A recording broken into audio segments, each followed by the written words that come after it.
What's important is you may want to think beyond 2018 about your health care. It's a very little known fact that many healthcare plans out there have a tool within them that allows you to save for your retirement.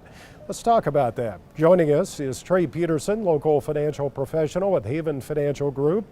And Trey, good to have you here. Good to be here, Steve. Thank you. Let's talk about something called HSAs, a health savings account. Let's start with what it is. Great. So a health savings account is a tax-free account that's designed for medical expenses that your insurance doesn't cover. Now, some of the pros with the HSA is any time that you have a qualified medical need, you can take money out of that HSA, which again has not been taxed, and if it qualifies, you won't pay any taxes on that money.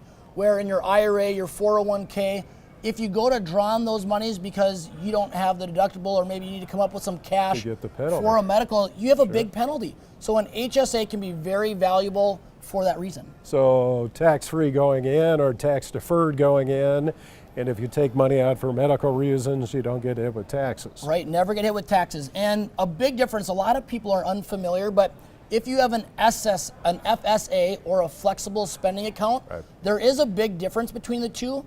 In an HSA, that money, if you don't use it in that year, the calendar year, it rolls over to the next year. Yeah, with the flex, if you don't use it, you lose it by the end of the year. That's right. If you don't use it, you lose it. And the other thing with an HSA, lastly, I would say is if you end up moving employers, which is more common today than ever, in the HSA, that money will continue to follow you for your career. Okay, use an HSA for medical needs. How about as an investment or retirement vehicle? Yeah, so a lot of people are unfamiliar with the fact that the HSA can be a great retirement vehicle. For all the money that you don't use for qualified medical expenses, you could use it either in retirement for medical expenses, or once you're over the age of 65, it's another place where you can draw income from, and there's no penalties. The only taxes is the income tax. And so a lot of my clients are finding the HSA is a great vehicle for their medical expenses, but then also just another great retirement tool. So it's really like, in retirement anyway, almost like another IRA. It is, except for there's no required minimum distribution. So that required minimum distribution, when you hit 70 and a half, on that HSA, it doesn't hit it, which is a huge plus. What about the downside of HSAs? So the only downside is just like a 401k or an IRA, there's limited contributions.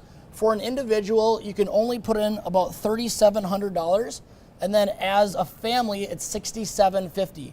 If you're over the age of 55, you can put an additional $1,000 into that HSA.